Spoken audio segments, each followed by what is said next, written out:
சிவகங்கை அருகே நள்ளிரவில் கூட்டுறவு வங்கியில் கொள்ளை முயற்சி அரங்கேறியது இன்று காலை கண்டறியப்பட்டது.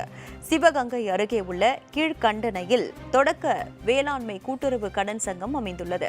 இங்கு சுற்று வட்டார பகுதியில் இருந்து வேளாண் விவசாயிகளுக்கு தேவையான உரங்கள் மாநில விலையில் வழங்கப்படுவதுடன் நெல் கொள்முதல் நிலையமும் செயல்பட்டு வருகிறது. மேலும் விவசாயிகளுக்கு தங்க நகைகள் ஈட்டின் பேரில் குறைந்த வட்டியில் கடன் வழங்கப்பட்டு வருகிறது. இந்த நிலையில் நேற்று இரவு வேளாண் கூட்டுறவு வங்கி கட்டடத்தில் மர்ம நபர்கள் சிசிடிவி கேமராக்களை துண்டித்து கதவுகளை உடைக்க முயற்சித்த போது எச்சரிக்கை மணி ஒலித்தது. இதுகுறித்து சம்பந்தப்பட்ட அதிகாரிகளுக்கு எச்சரிக்கை குறுஞ்செய்தி சென்றதை அடுத்து கூட்டுறவு செயலாளர் சம்பவ இடத்திற்கு விரைந்து சென்றார். அப்பொழுது கூட்டுறவு வங்கியில் கொள்ளை முயற்சி நடந்தது தெரியவந்தது.